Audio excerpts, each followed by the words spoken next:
Alô, alô, mais um episódio do nosso podcast Transformação pela Arte.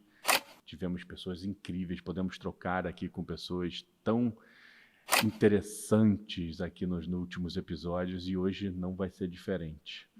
Eu acho que hoje a pessoa que a gente trouxe aqui vai ser um presente para vocês que estão aí do outro lado da tela, vocês que acreditam naquilo que a gente tem falado tanto aqui, que é a transformação através da arte. Então, assim, pulando aquela parte de acadêmica, de títulos, etc., que ela é essa pessoa, uma professora que a gente trouxe aqui, né? Então, mas eu queria falar com ela sobre outros assuntos. Vamos falar para ela sobre ações incríveis que ela acredita, que ela leva para a vida dela. Então, apresentar vocês para a Lívia Buscácio, que está aqui hoje com a gente. Seja bem-vinda, muito obrigado por aceitar o nosso convite para vir trocar essa ideia, conversar sobre algo que, de alguma maneira, parece que atravessa a sua vida, né? Sim.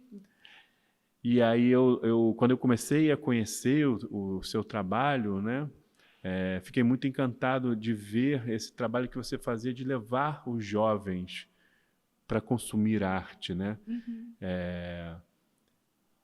E isso, para mim, me atravessa de uma forma muito forte, porque eu lembro, quando eu era jovem, eu acho que eu tinha 12 anos, e eu fui numa excursão da escola para conhecer o Teatro Municipal do Rio de Janeiro.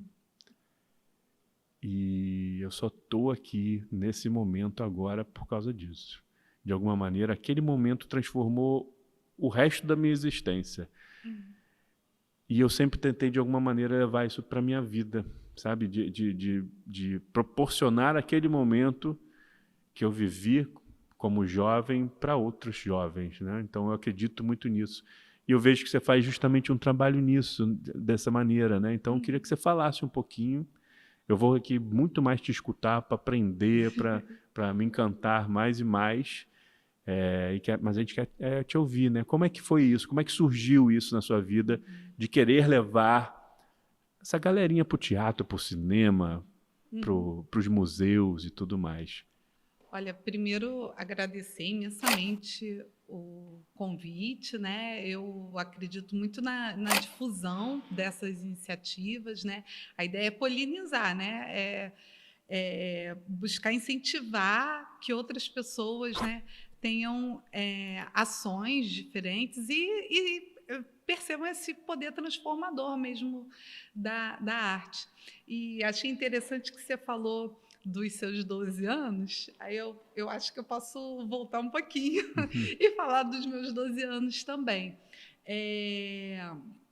Eu penso que na minha vida, né, a arte teve esse papel transformador. Ela me ajudou a lidar com um luto, com uma perda, assim, com duas perdas bem grandes assim na minha vida, né, que foi o falecimento do meu pai e de uma prima.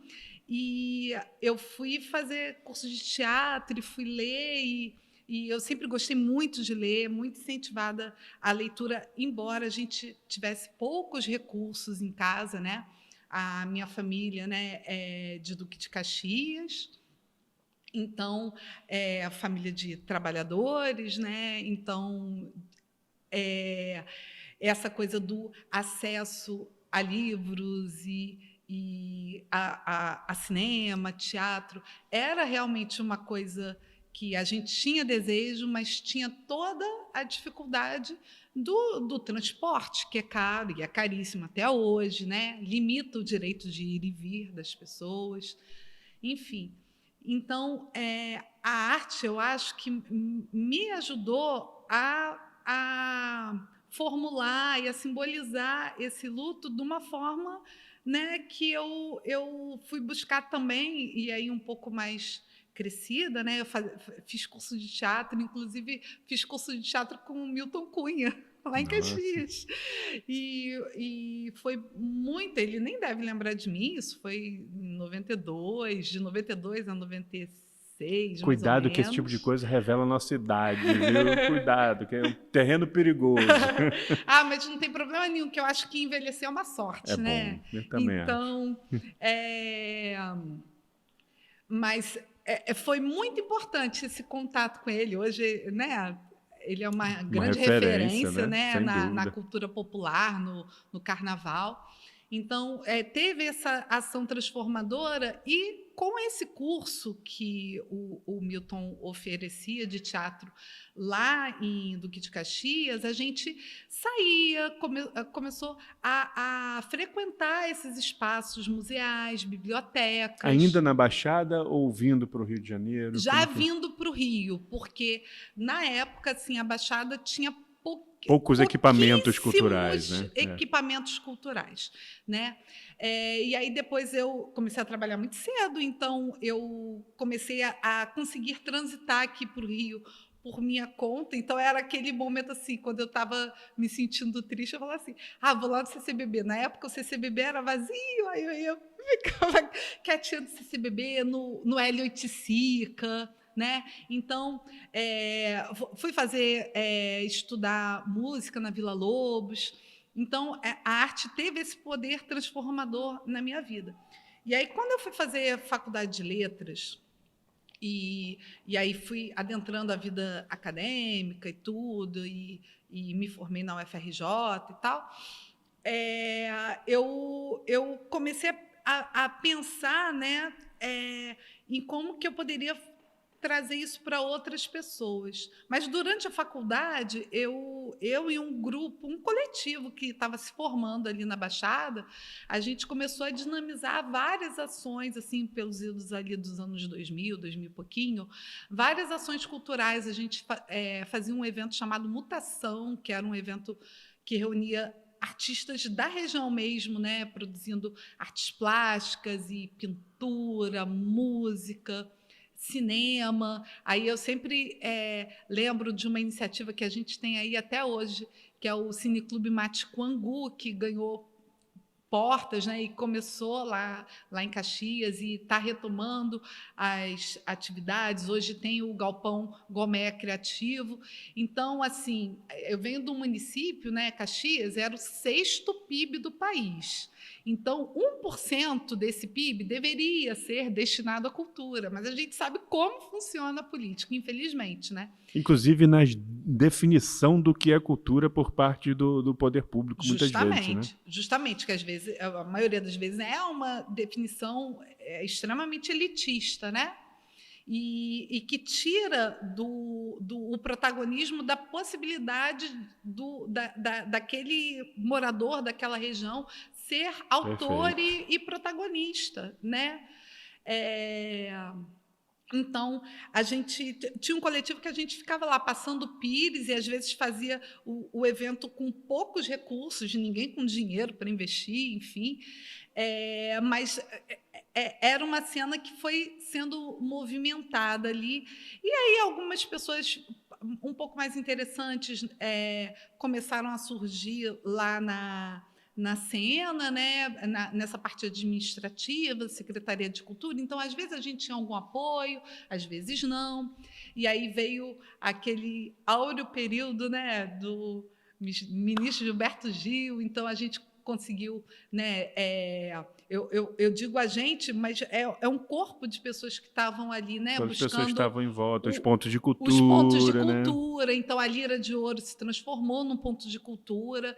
Eu não atuei exatamente para isso acontecer burocraticamente, mas assim, no sentido de movimentar, né? Sim, sim. De produzir, de incentivar que as pessoas pudessem levar assim, arte, cinema e teatro. E o programa Cultura Então, Viva tem essa diferença em relação a outros tipos de ações, né, e os pontos de cultura, porque você, na verdade, em vez de você fazer um projeto, escrever um projeto e aí executar aquele projeto cultural, ele vem para fazer... o amigo meu que teve, inclusive, aqui o episódio, o Dave Alexandriski, né, que ele brinca que é um do-in antropológico, né? Quem falava isso, inclusive, era o próprio Gilberto Gil, né? Que você vem com uma política pública para incentivar aquilo que já existe, né? Um movimento Sim. que já existe, né? Sim. E isso como é interessante como política pública para além de vamos fazer um projeto porque conseguiu, formatamos aqui um projeto, mandamos para o edital, aprovou e vamos executar. Mas não são ações que são reais, que são da própria sociedade, né? Que é um reflexo da própria, enfim, do fazer cultural de pessoas tão interessantes, né? Sim, e que são extremamente necessárias, porque tem a questão material mesmo, né? A maioria das pessoas que estão envolvidas nessas atividades, né? As pessoas precisam comer, elas precisam pagar suas moradias, elas precisam se locomover e viver com um mínimo de dignidade, né? Sim. Eu acho que essa questão da cultura é uma questão da ordem do direito, né? O Antônio Cândido fala, né? Do direito à literatura, é o direito à literatura, é o direito à cultura. Isso deveria ser algo inalienável, né? Pois é. Enquanto Pensamento, né? pensamento mesmo, né? e constituição de sujeito e de cidadania, sabe? Nessas possibilidades, porque nos ajuda a lidar com a realidade, né? Perfeito. E ainda até hoje, né, na verdade, as pessoas ainda acham que o investimento em cultura pode ser algo supérfluo, né? E tem tantos estudos aí que dizem, na verdade, que isso realmente não é gasto, né? É investimento, né? Que quanto mais você investe em cultura, isso volta de outras maneiras, né? Então a gente precisa entender e profissionalizar isso, né? Entender, inclusive dentro da própria escola, né? Que foi um movimento que você fez, né? Sim.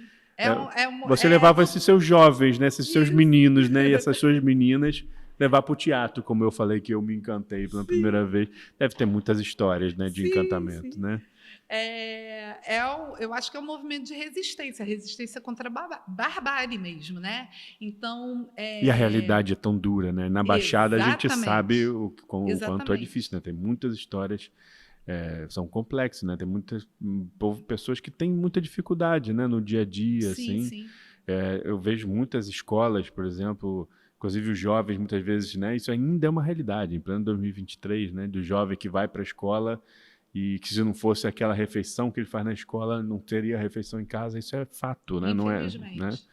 Infelizmente. E aí a gente, eu iniciei, né, já como professora do Estado, né? Eu fiz um concurso assim que eu estava me formando, né? Em 2005 eu passei nesse concurso e eu falei assim, não, agora desse lugar de professora, né? Porque aí eu fui buscar também uma certa estabilidade financeira, né? Que isso, é o feijão e o sonho. Sim. Então, eu fui buscar meios, né, para me sustentar, e aí eu fiz esse concurso e fui atuar no meu município. Eu atuava em especial numa escola lá na região do Jardim Gramacho. E aí, como professora, eu comecei a fazer essas ações. E foi um momento que foi bem interessante, porque naquela época, naquele recorte em especial, havia um incentivo da Petrobras num teatro que estava recém-inaugurado ali no município. Então, às vezes, tinha espetáculos da Débora Coker, eu levei os alunos para ver aquela bailarina Maria Alice Pope. Então, assim, no teatro lá no município mesmo, né? Então havia essas ações, além das ações dos pontos de cultura, né? Que é da produção dos próprios habitantes do lugar, transformando pela arte aquele lugar. E era interessante que assim muitos desses alunos eles não tinham sequer às vezes atravessado a linha vermelha.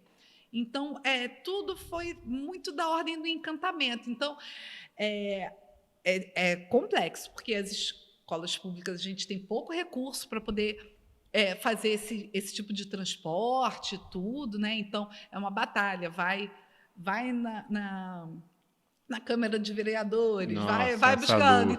Então vai ali tentando buscar meios e possibilidades. A diretora dessa escola era ótima, Angélica.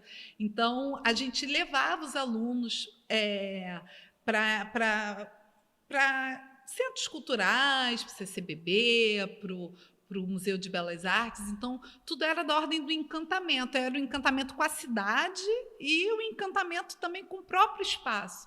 Então tem umas histórias assim de despertar, de ver que o mundo, que há coisas diferentes, sabe?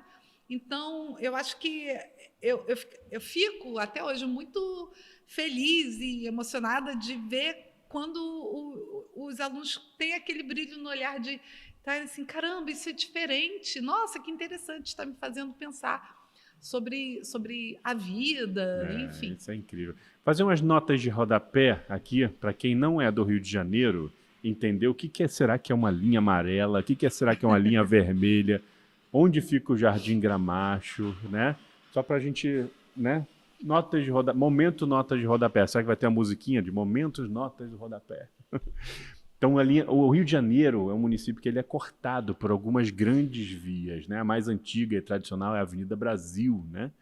E depois foi construída duas linhas, que é a linha vermelha e a linha amarela. Então, quando ela diz que esses alunos nem tinham atravessado a linha vermelha, é que elas nem tinham vindo para, literalmente, né? Que essas vias elas cortam, né? A cidade e a Baixada, né? As periferias em volta do Rio de Janeiro. Então, quando ela fala esses alunos nem tinham cruzado a linha vermelha, que eles nem tinham saído daqueles territórios dele. E é isso que a gente tem falado sobre hoje, né? Sobre território, né? Sobre esse pertencimento. E o quanto é importante, né, essa produção cultural, e são lugares diferentes. A cultura está em todos os lugares, né? Ao mesmo tempo, eu vejo como é difícil, parece que é mais difícil produzir cultura nesses lugares.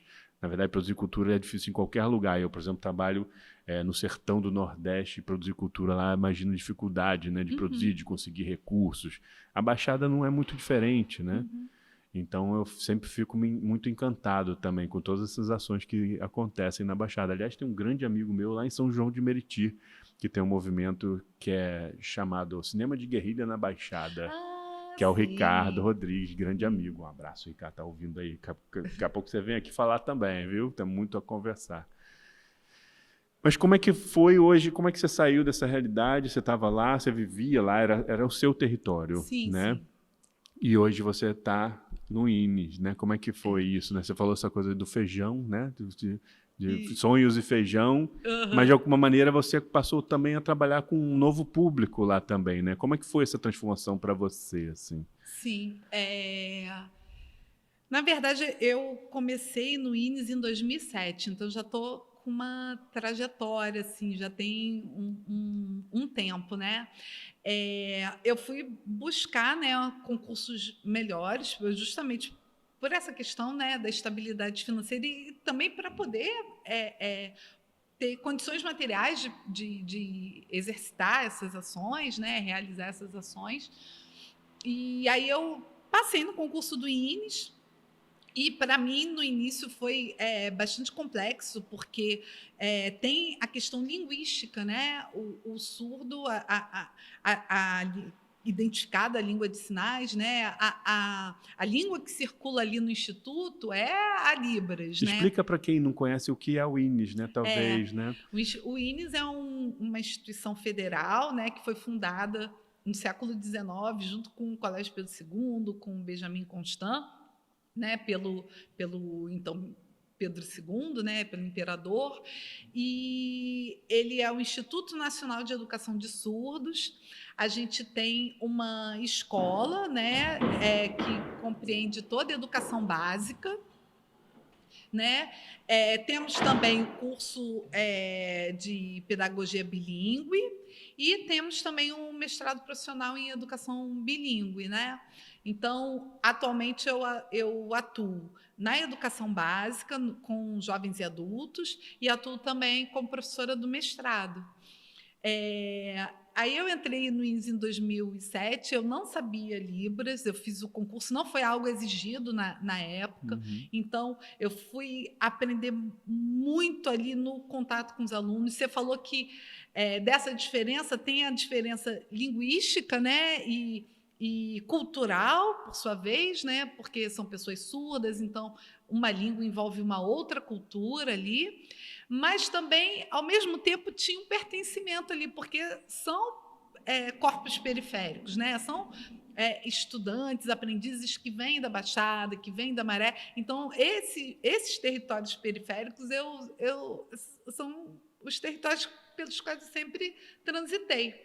Sim. Então, eu tive aquela identificação. O início foi bem complexo por conta da língua, até eu conseguir uma fluência, né, para poder trabalhar com eles bem, né? E eu pensava nessa questão de dar continuidade a esse trabalho em relação às artes, porque a gente pensa sempre assim, o ensino de literatura, aí tem aquelas práticas de decoreba, estilos de época e tal. E isso mais distancia qualquer possibilidade do leitor, né, de fruição estética, do que aproxima, né? Então, parece que está cumprindo ali um protocolo escolar. Então, assim, a gente tem um programa institucionalizado, né? Os professores, a gente tem que lidar com eles, mas como é que a gente vai fazendo nas brechas, né? Uhum. Então, eu tento trabalhar dessa forma com os alunos. O Paulo Freire fala isso, né? Não é ensinar para, é ensinar com, né? É estar junto ali. E aí eu fui buscando realizar essas ações, e aí eu tive uma certa facilidade, que foi a questão do transporte. Por ser uma instituição federal, eu tenho, né, até hoje, Tinha um acesso, mais facilidade. Aquilo que você sempre teve dificuldade de levar os alunos, de conseguir um ônibus, não sei o quê. Sim. Melhorou. Sim, melhorou. E agora, com as leis de incentivo cultural para essa questão da acessibilidade, então a gente tem a questão dos intérpretes de Libras em espetáculos teatrais e tal. Isso tudo é bem recente. Mas, por exemplo, em 2010 foi a primeira vez que eu levei um grupo. E aí eu sou meio megalomaníaca. Eu levo um grupo assim, eu levo 60 alunos para irem ao cinema. E muitos nunca tinham ido ao cinema. Nossa. Então teve toda aquela ritualística, né, de pegar o ingresso. Aí foi uma parceria que a gente está estabelecendo aí até hoje, que era o então Estação Botafogo, hoje o Net Rio, né? Mas que é da antiga, sempre chama Estação Botafogo. Ainda, né? Permanece, né? Permanece. E é aquela coisa, né, do ritual de pegar o ingresso e a pipoca. E aí a gente foi numa sessão do filme O Artista, que é um filme todo gestual, né? Então foi um momento assim muito marcante para mim e para eles. E eu falei assim, não, vamos engatar nisso daí. E aí a partir daí a gente e tem outros colegas também, né? Hoje eu faço parte de um grupo de pesquisa chamado Arte e Gestuação, e que a gente tem, desde 2014, a gente tem ações em conjunto, né? Então, Sim. É menos solitário, né? Sim. Fazer essas ações, né? Porque, infelizmente, as pessoas ainda olham com estranheza quando a gente está nesse lugar de tentar fazer as coisas de uma forma diferente, com um protagonismo maior dos estudantes, né? E do professor também, que às vezes o professor está muito naquele lugar de reproduzir a apostila, reproduzir o livro didático, mas cadê o lugar, né, de autoria? Deixa eu te fazer uma pergunta. Eu trabalho com produção audiovisual, principalmente, produção cultural como um todo, mas o forte sempre foi produção audiovisual. De uns anos para cá, a gente vê um crescimento da questão de medidas de acessibilidade dentro dos filmes, talvez muito mais por causa de uma lei federal que obriga, de quando esses recursos vierem de verbas federais, obrigatoriedade de ter essas medidas de acessibilidade. Mas eu ainda vejo, eu queria saber a sua opinião a respeito disso e como que a gente pode trabalhar com isso, né? Porque não adianta só problematizar, né? A gente precisa pensar sobre soluções e encaminhamentos. Mas eu vejo, por exemplo, muitos filmes que fazem essas medidas só porque é obrigatório, e depois esses filmes são utilizados para prestar contas por causa do recurso público e tudo mais, e depois esses filmes são guardados dentro das gavetas. Não existe um trabalho de formação de plateia para atingir esse público. Não sei qual é a sua opinião a respeito, se você vê isso dessa maneira, já pensou sobre, mas é uma coisa que me incomoda bastante, a gente tem falado muito sobre isso. E agora, inclusive, a gente está no momento de ver leis de incentivo ao audiovisual, especificamente, como a Lei Paulo Gustavo, políticas públicas muito importantes, e aí vindo com essa obrigatoriedade de investir, né, nesse tipo de recurso, mas o meu medo é para onde vai isso, né? Como é isso? Como é que você vê isso? Você acha que os filmes estão chegando ou você vê uma problematização, uma questão aí em relação a isso também? Não, eu compartilho do seu incômodo, assim, sabe? E aí, por isso que é tão importante fazer esse trabalho de formação de plateia, porque parece que se cumpre a lei de acessibilidade como algo pro forma, né? E muitas das vezes, de uma forma equivocada, às vezes a janela não está adequada, Sim, às vezes, perfeitamente. por exemplo, eu vejo muito isso em espetáculos teatrais, né? O intérprete de Libras é chamado ali naquele dia, mas não houve um preparo anterior com o grupo e tudo. Então, assim, é algo que é necessário investir na formação de público. E aí eu acho que entra uma questão muito mais de classe do que necessário. É de classe ligada à questão do capacitismo, sabe? Porque da mesma forma que na periferia, assim, tem-se ações, né? Mas algumas ações elas têm um caráter meio que para cumprir ali e não necessariamente de produzir o empoderamento daquela formação de plateia, né? E de plateia e de autor, porque quando uma leitura, eu estudo um filósofo da linguagem que se chama Michel Pechet, né, da análise do discurso, né? E ele fala que a leitura interpretativa é uma espécie de escritura. Então, para se tornar um autor, né, você precisa ler, né? Precisa produzir gestos ali sobre tudo que passou, sobre, enfim, se apropriar daquele conhecimento. Né? Então, para se ter essa possibilidade de se apropriar dos conhecimentos e produzir algo novo, né? Essa formação de público, ela está muito ali. E é aquilo. A quem interessa, né, fazer a formação de um público periférico? Né? Então, eu penso que está muito ligada à questão de classe e também a do capacitismo. Então, assim, a gente vai fazer ali porque, né, coitados, são surdos, coitados, são pessoas com baixa visão, coitados, são...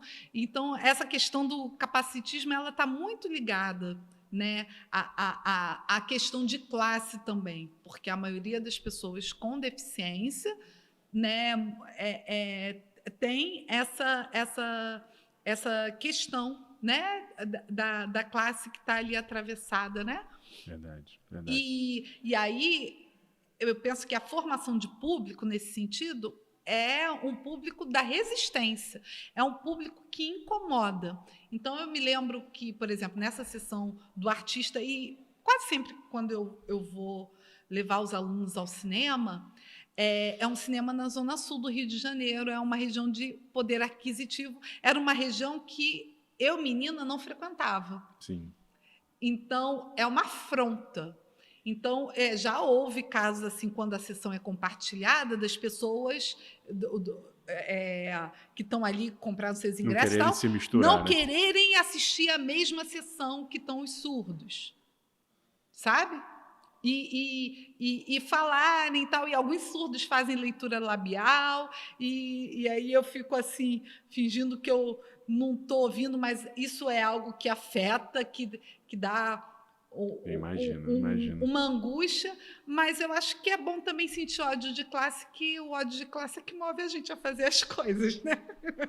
Já, né? Pensando em soluções, né? E o problema são eles, né? O problema é deles, na verdade, justamente. né? A gente também não tem como salvar o mundo, né? Se as pessoas têm tanto esse rancor, esse ódio dentro do coração, né? Sim, que é a questão da classe, né? E aí, essa questão da formação de plateia, ela é muito importante por conta disso. Então, assim, esse grupo de pesquisa que tem vários professores, tem a professora Lúcia Vignoli, Joana Lira, Tiago Ribeiro, são professores do INES. A gente vem fazendo algumas ações tanto do lugar da formação de plateia, como também pensando em alunos, né, que podem atuar como arte-educadores sinalizantes, né, em língua de sinais, em centros culturais, espaços museais, né?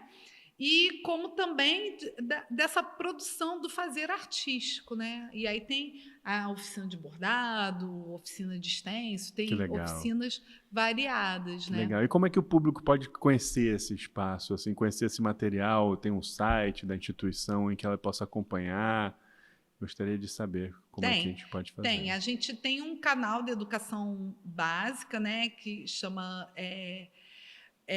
no canal do INES, ines.gov.br, tem o site do DEBASE, né, que é o Departamento de Educação Básica. E ali tem diversas ações, inclusive as ações do Arte Gestuação. E também a gente está nas redes sociais, né? A gente tem o nosso perfil no Instagram, tem no Facebook. Então, a gente está sempre divulgando e tentando buscar também essas parcerias. Então, por exemplo, esse ano a gente já conseguiu uma parceria com o pessoal da Companhia Ensaio Aberto, então eles assistiram a Exceção e a Regra, então foi excelente assim, a fruição deles, eles adoraram. E é importante que é teatro político, né? Bertold Brecht. Que aí você mexe, né, com muitas questões ali, né? Exatamente. Lívia, eu te agradecer por vir aqui falar para você se preparar, porque nós temos aí, só nos projetos que nós estamos envolvidos, mais de 100 filmes vindo aí, que a gente quer pensar como que a gente divide com o público, com esse público tão especial. E eu queria dizer, na verdade, agradecer você imensamente. Na verdade, eu queria que você falasse ali para a câmera. Agora você para de olhar aqui, olha ali na câmera e fala para as pessoas que vão agora ser contempladas nesses projetos de lei da Lei Paulo Gustavo, que vão ter que investir em ações de acessibilidade. O que ela pode fazer para, além de botar lá a janelinha de tradução, de fazer audiodescrição, de fazer legenda descritiva, o que é importante falar para essas pessoas? Então, é importante a gente pensar que as pessoas com deficiência, elas estão naquilo que a gente chama de interseccionalidade, né? São pessoas que tem a questão de classe, tem a questão de gênero, tem a questão da racialidade, que formam, né? Está na nossa formação social isso.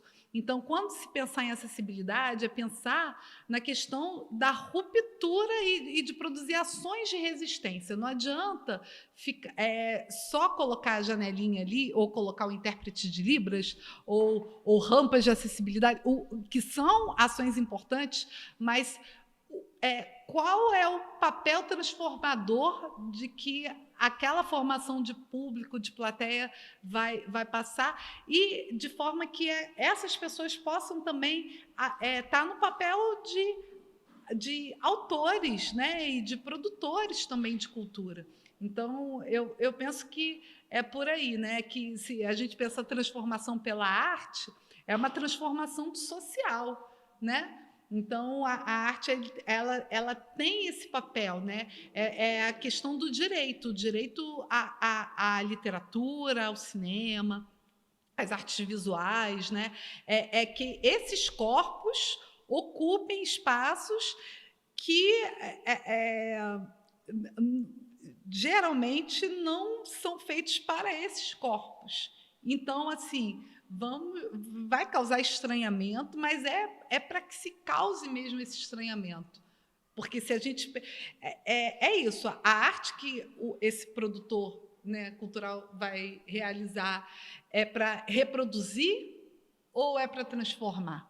Né? Eu acho que essa que é a grande questão que a gente pode colocar aí.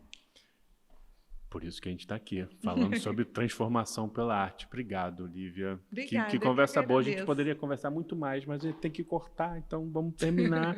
Mas a gente volta lá e, quem sabe, fazer uma visita lá, né? Ao INES em breve também, conhecer os seus alunos, Ah, tá conversar ótimo, com será um eles, né? prazer. Obrigado, gente. Então, mais um episódio, só gente incrível, né? Como eu falei para vocês, eu dei o spoiler, né? Valeu!